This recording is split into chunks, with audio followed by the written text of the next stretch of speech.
Hey everybody, it's your buddy Grizzly, and after yesterday's video, not only do I kind of need a break, because it took a grand total of 20 hours to get fully together, I figured we'd fall back a bit and take a look at a topic that's been on my mind for the past week. It all started with the last video, and what we had about the Ahamkara and the Worm Gods possibly being the same. But as usual, my mind started to wander, so I started to look over some more cards about, of all things, Oryx and his wings.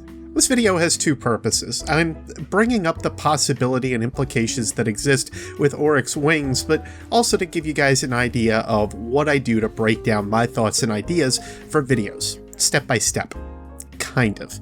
Well, I already told you where this all started, thinking on the Worm Gods and all that, so let's just jump back to the place that concerns Oryx origins, the Books of Sorrow. It all started with the passage in the bargain, Fragment 9, and this is where my head started going all over the place. I am Yule, the honest worm.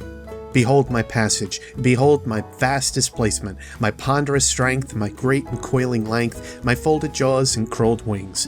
Behold the hiving city symbiotic with my flesh. I am fecund Arash. I am at the beginning and end of lives. I'm also not trying to read these as typical because, like I said, I'm taking a break. I'm chilling out. This is chill lore. It's a little new. Maybe I should make that a series. Anyway, of course, I wondered why Oryx was able to have wings when, on record at least, no other hive seemed to have them. But this sparked an idea in my head. When did Oryx get his wings? It seemed like a rather trivial idea, but I'll get back to why I think it's important in a little bit. Anyway, the worms have folded wings, or at least Yule does. We're unsure if all the worms do, so that opens up another question. Are wings that special within the Destiny universe? We hear descriptions of a lot of races that Oryx and the Hive come in contact with over the course of their destructive warpath. One race is described as a raven-like people found in the golden amputation card, which is Fragment 30. On the 6th page, Oryx speaks, saying, "Listen to me, Emperor Raven, and I will describe to you the last true shape, which is written on my tablet." And he puts out his fist full of black fire, and he swallows up the Emperor Raven with a wound. Ayet, only Oryx knows this power, the power to take.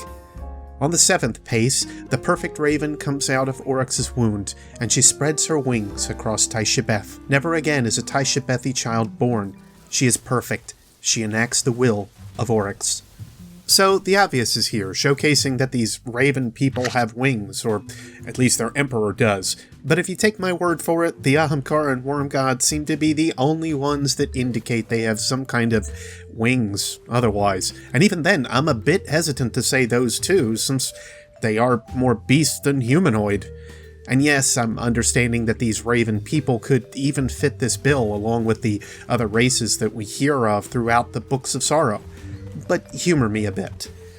If wings are quite that important among different races, we can confirm that Warlock, Master Race. Had to get that in there. Anyway, again, the point of this last statement in the passage is to showcase that there aren't a lot of races that seem to have wings, and the Hive are the last ones I'd expect to have them. Sure, the wizards can float around and hover and such, but they don't have wings. The wings add to the intimidation factor, at least I feel, adding to that next level of theatricality, kind of like Batman in his cape. Plus, Oryx is the king, and without an actual crown, I guess you could see this as his crown? So, after organizing some pre-thoughts like these in my head, I start going backwards in the grimoire, all the way back to the Osmium King, which is Oryx's father.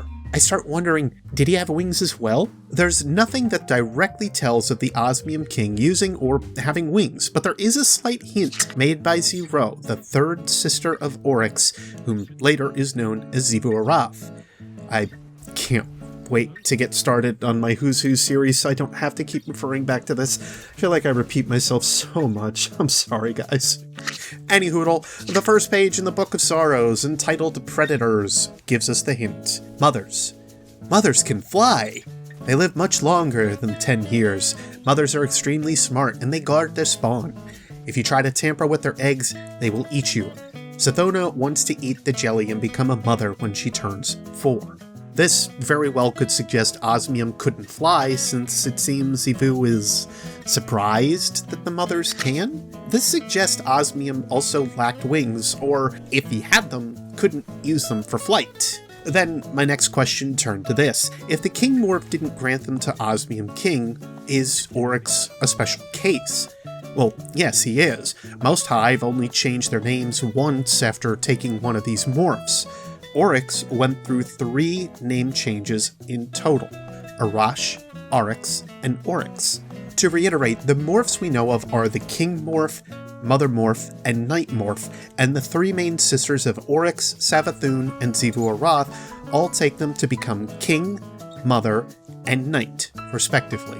The final name change of Oryx occurred after he killed the worm god Akka and learned about the powers of the Taking, or really of the Deep.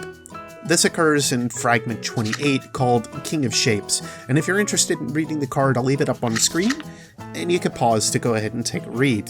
The only mention of wings to this point was of Yule in Fragment 9, as we looked at before, so now we have to look forward. When I start to kind of get these thoughts together, I just kind of put things into a database and go in order, just tapping in wings and then going from there.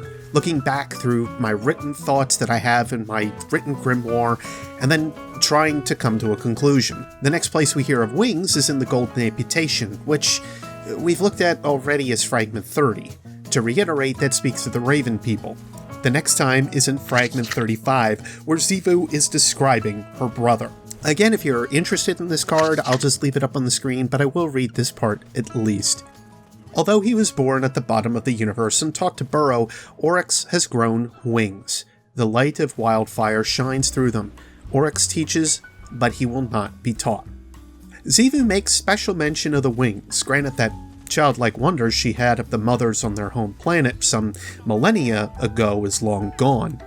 It's an interesting comparison to showcase that Oryx was also one to burrow under the ground, but is now able to take to the sky, which is what they refer to as the light. It's just a funny little comparison. The next time we hear of wings is in Fragment 38, but this time it makes note that Oryx is growing new ones. One day, Oryx decided to grow new wings.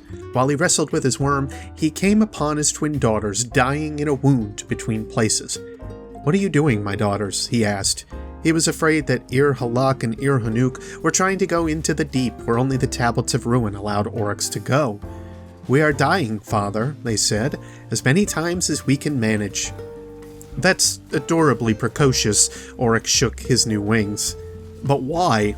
Outside of the almost normal way Oryx speaks to his daughters, he now has new wings after wrestling with his worm. Well, they gave me a small hint, making me think that the worms didn't want Oryx to necessarily have wings, which would make him a bit closer to how they would appear. Could this make the worm feel threatened? Not enough info to figure that one out, at least that I found, but I found my eventual answer on wings, and would you know that it came from a Vex? Fragment 53, entitled End of Failed Timeline. Kyra's trying the religious tactics it evolved in the Hive Manifold, but even on those terms, Oryx is strong, so strong.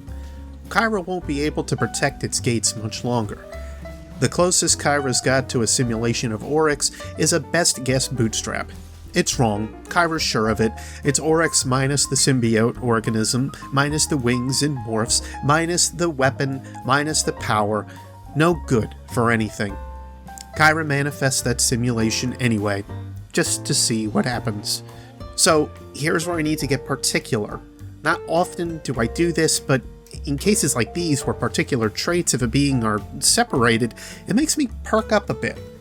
Catch what I mean by this? It's wrong. Kyra's sure of it. It's Oryx minus the symbiote organism, minus the wings and morphs, minus the weapon, minus the power. So to me, that about answers it. The morph turned Oryx into a king.